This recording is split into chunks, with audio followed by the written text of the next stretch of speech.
ini terus terang nih, terus Iya, terang iya. ya. Boleh ya? Boleh dong, Bu. Karena first love ya. Iya, iya. Semua anak perempuan Abah juga merasakan. Ketika Abah menikah lagi, itu kan kita cemburu ya. Gitu. Pasti. Itu udah pasti itu. Bukan kita tidak senang kepada ibu, tapi ya kita cemburu ya. Iya, Kita iya, kan iya. cuma punya apa gitu, diambil lagi gitu. Yang Ada biasanya perasaan utuh gitu ya, kemudian harus berbagi. Itu ujian juga ya, Bu. Ya, itu tantangan tersendiri. Saya mengalami bahwa ketika kita mengikuti kontestasi di mana demokrasi itu masih bersifat formalistik, tidak substantif, dan ketika masyarakat itu masih berpikir secara permisif ya, sehingga ya udahlah nggak apa-apa kalau ada pemimpin mau laki-laki perempuan nggak apa-apa, yang penting isi tasnya ya kan. Iya.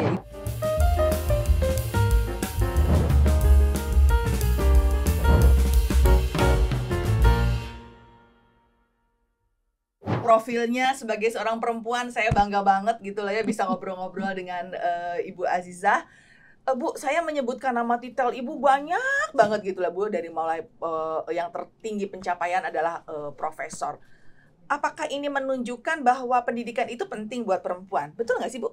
Oh iya, kalau kita bicara soal pendidikan kan penting. Saya kira untuk membangun sebuah bangsa, untuk bisa mewujudkan harapan kita semua ya, Indonesia Emas 2045, ya kuncinya ada di pendidikan. Bagaimana membangun sebuah keluarga yang baik juga saya kira pendidikan. Jadi ini kunci utama ya untuk mencapai satu kesuksesan. Salah satu yang terpenting itu melalui pendidikan. Apakah mencapai satu pendidikan yang tinggi itu memang cita-cita Ibu dari kecil, atau mungkin ada dorongan dari keluarga, dari ayah Ibu, atau mungkin kemudian memang ini di keluarga begitu lah? Sebetulnya bagaimana, Bu? Ya sebetulnya ya tidak ya, itu kan bonus ya. Konsekuensi dari sekolah terus, kemudian emang suka ya Bu belajar ya, Bu ya? Ya atau kebutuhan, Bu? Iya, saya kira kebutuhan ya. Oh, baik. Saya kira itu satu kebutuhan. Kemudian lingkungan di keluarga kami itu kan memang dunianya pendidikan ya. Abah kan dari dulu mengajar ya. Meskipun tidak sampai ke tingkat pendidikan reguler yang tertinggi, tetapi beliau melihat pendidikan itu sebagai satu kewajiban. Ya kan, kalau di dalam agama tuntutlah ilmu mulai dari lahir hingga ke liang lahat. Artinya long life ya, education. Itu saya kira pendidikan itu menjadi sesuatu yang menjadi guidance kita untuk hidup. Jadi secara otomatis begitu ya, saya melihat Abah gitu ya, di dalam kehidupannya, perjalanan kehidupannya itu ya memang tidak terlepas dari belajar gitu ya. Tidak selalu formal saya kira. Gitu. Nah kebetulan saja saya secara runtut begitu ya mengikuti jenjang pendidikan mulai dari sekolah dasar, menengah, tinggi gitu ya sampai pasca sarjana. Jadi saya kira itu mengalir ya. Saya nggak punya cita-cita mau jadi guru besar, nggak ada gitu ya. Tetapi ya tadi kebutuhan gitu ya, kebutuhan kita untuk dalam kondisi tertentu begitu ya. Saya kira mendorong saya untuk mencapai itu. Kalau profesor saya kira itu melekat ya. Profesor itu sebenarnya bukan gelar ya. Profesor itu adalah jabatan akademik dosen ya. Sepanjang saya menjadi dosen, kemudian memenuhi syarat-syarat ya, baik itu akademik maupun administratif, ya tentu siapapun saya kira itu akan bisa mencapai level di guru besar. Jadi itu melekat sebetulnya dengan jabatan dosen itu. Ketika Ibu melalui proses ini ya Bu, dari mulai S1, S2, S3 gitu loh ya, kemudian sampai akhirnya profesor begitu loh. Sebagai seorang perempuan begitu loh Bu, apa sih kendala-kendala untuk mencapai impian-impian itu yang dihadapi? Karena kita tahu ya Bu, misalnya sebagai seorang istri, sebagai seorang karir, sebagai seorang yang ingin menuntut ilmu, itu kan tidak mudah Bu untuk membagi waktu itu. Saya kira tantangannya ya. Saya tidak melihat itu sebagai satu kendala, tapi tantangan bagi setiap perempuan saya kira ya. Tantangan bagi setiap perempuan untuk bisa menstabilisir ya, menyeimbangkan ya peran-peran domestik maupun publik, karena sebenarnya melekat ya. Apalagi kita menyadari bahwa peran dan fungsi perempuan itu cukup banyak dan sangat penting, sehingga kecenderungan perempuan itu akan menjadi multitasking, gitu ya, akan mengerjakan banyak hal gitu ya, karena kemampuan perempuan untuk survive itu kan lebih besar daripada laki-laki. Sepakat, Bu. Iya. Melahirkan ya laki-laki nggak bisa ya. Jadi kemampuan untuk survive itu jauh lebih besar perempuan. Sehingga tantangannya juga jadi besar gitu ya. Nah, bukan berarti tidak ada kendala. Saya kira tidak juga dihadapi hanya saya ya. Tapi banyak perempuan. Tapi disitulah seninya saya kira. Seni kehidupannya di situ. Saya itu pasca sarjana S2 ya, setelah saya S1 itu sudah berkeluarga, sudah bekerja ya. Jadi ya seninya banyak gitu. Jadi kalau mengingat ke belakang wah luar biasa nih sekolahnya. Apa tuh tantangannya apa tuh Bu ketika waktu S2? Yang pasti waktu dan motivasi. Turun naik ya Bu? Turun naik pasti, turun naik. Apalagi kalau sudah menulis. Sudah menulis itu tantangan terbesar ya. Sehingga kan harus punya strategi, ya, punya kemampuan untuk bagaimana mengelola ya kesempatan-kesempatan dan juga tadi tantangan-tantangan yang harus dihadapi sehingga semua bisa teratasi. Tidak semua harus saya kerjakan, saya juga bisa mendelegasikan gitu ya, pekerjaan-pekerjaan yang berkaitan misalnya di kantor gitu kan, kita kerja tim ya. Nah itu biasa kita melakukan upaya untuk mendelegasi. Dan saya kira ini penting ya, kemampuan analisis SWOT kita. Kan kita harus mengukur juga kemampuan yang kita miliki. Terus kita punya potensi apa saja sih gitu yang kita punya ya. Berarti kita membutuhkan supporting ya. Nah itu supporting itu yang harus kita tanda petik kita harus cermati kira-kira mana yang bisa mensupport kita. Sehingga alhamdulillah ya di dalam proses saya melewati ya level-level pendidikan itu ya tidak langsung kemudian selesai S2 S3 tidak gitu ya. Ada tapi jeda dulu tuh ya, ada Bu, jeda ya. ya. Dan saya kira saya kuliah paling lama kali ya. Karena sambil bekerja ya. Saya masuk tahun 99, saya selesai S2 itu 2005. Oke. Ya begitu tantangannya ya, sambil ngumpulin bahan gitu ya. Apalagi kalau ada tugas-tugas. Sambil bekerja kan ya. Baik. Ya. Nah, kalau boleh dikasih tahu ke perempuan yang mendengarkan podcast ini, tadi Ibu Azizah bilang bahwa kita tuh harus punya strategi gitu loh Bu ya. Gimana tuh strateginya ketika yang namanya manusia pasti kita dalam kondisi turun naik ya, baik pun dari sisi emosi, dalam sisi mood, dalam sisi motivasi gitu Bu. Nah strategi Ibu sendiri kemudian gimana ketika dalam kondisi tertentu Ibu harus side back kembali untuk mengejar target-target mimpi-mimpi Ibu itu? Ya kembali ke diri kita ya. Strategi itu kan harus muncul ketika kita betul-betul mengenali diri.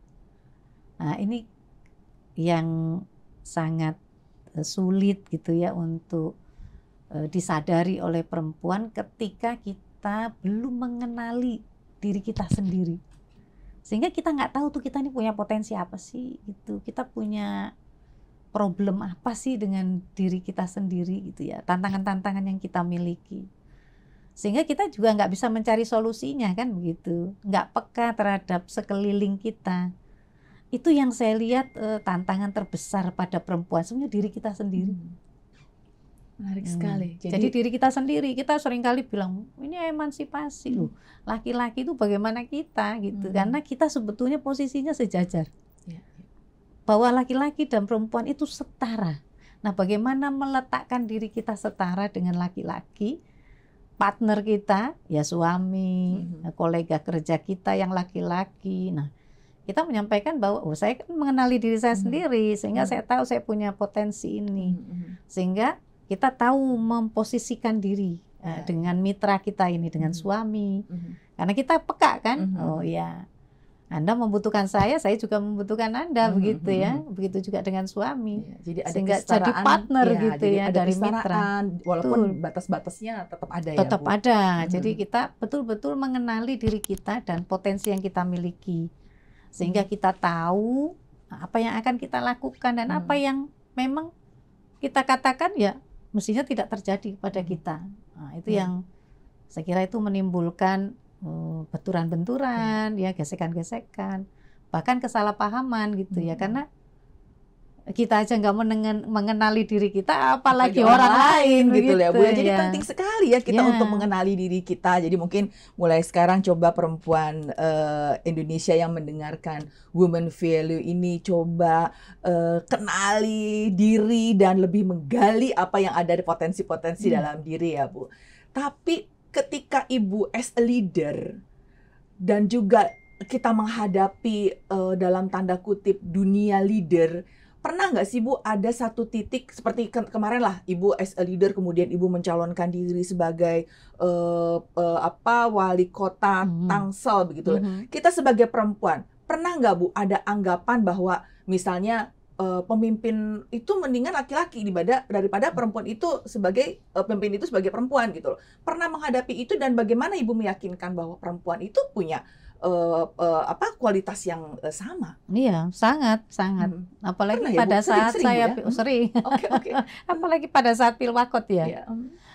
Tapi untungnya karena kalau di Banten itu kan banyak sudah diawali oleh para pemimpin perempuan seperti Bu Atut ya.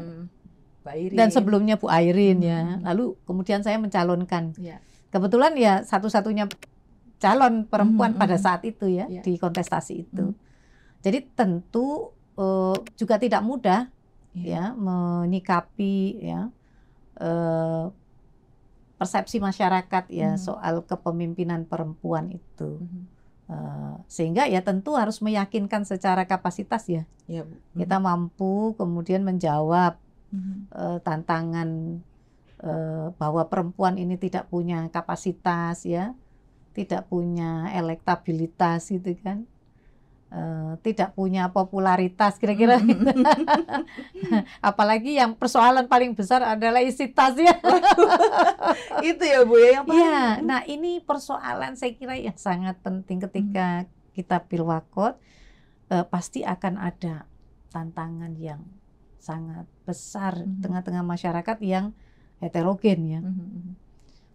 Saya mengalami bahwa ketika kita mengikuti kontestasi di mana demokrasi itu masih bersifat formalistik, tidak substantif.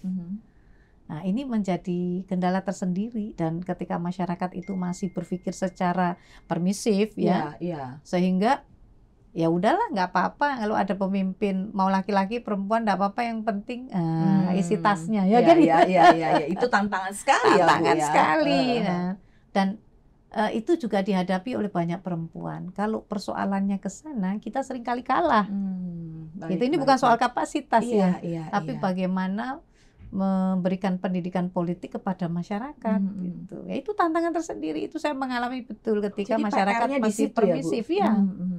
Itu sehingga ya saya mengacungkan jempol ya kepada para legislatif perempuan ya, itu bukan hal yang mudah menurut saya.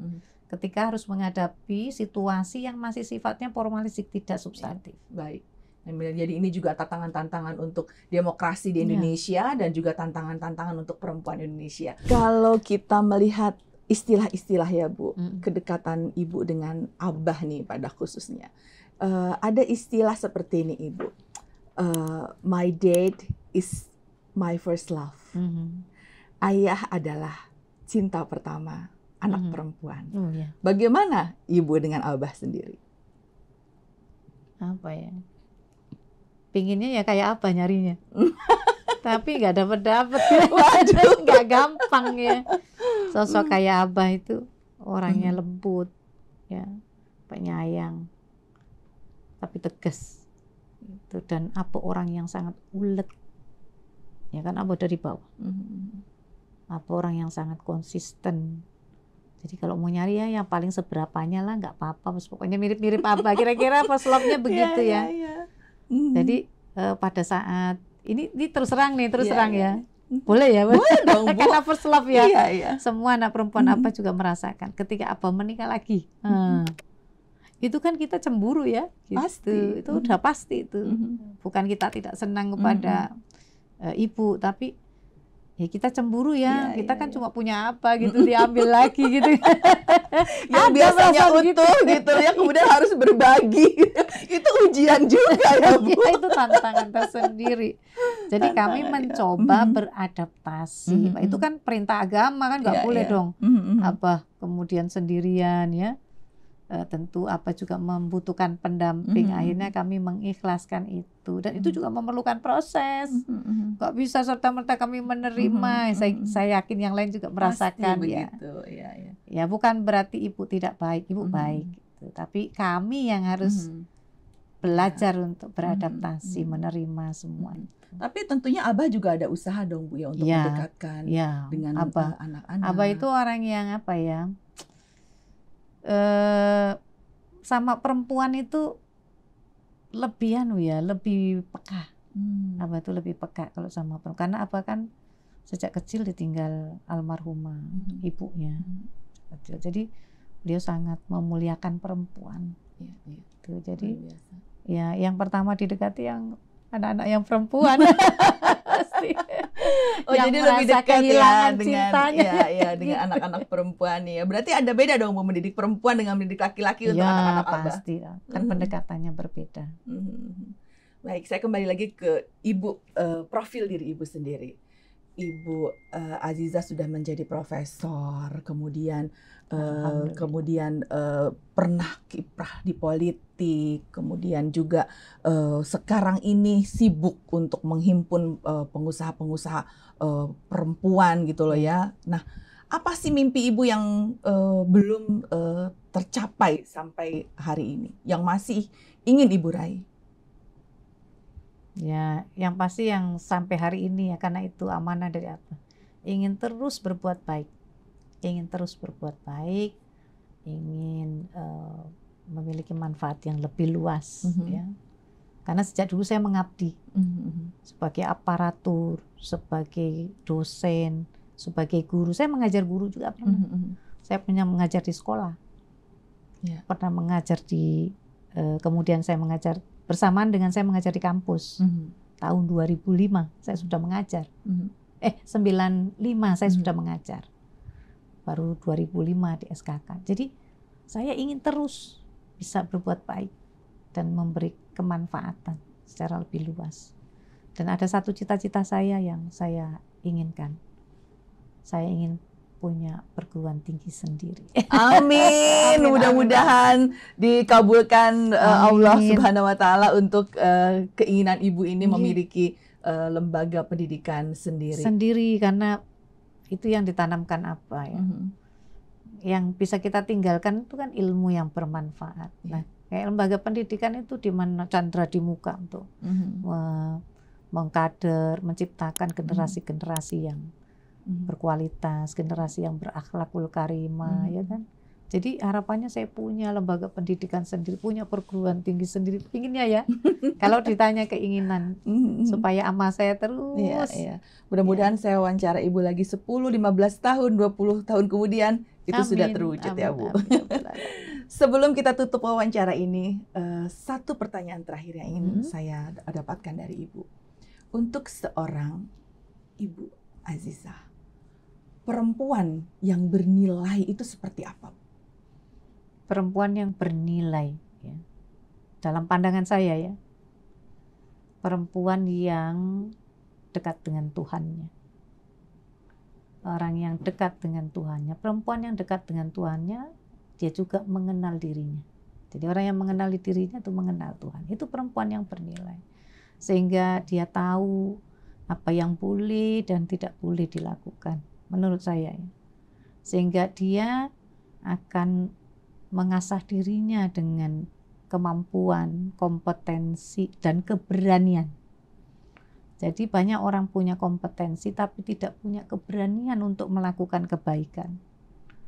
Jadi yang perempuan bernilai itu ya perempuan yang mengenali dirinya dan Tuhannya, yang mengasah dirinya untuk memiliki kompetensi, peka terhadap lingkungannya, ya, dan berani untuk melakukan kebaikan.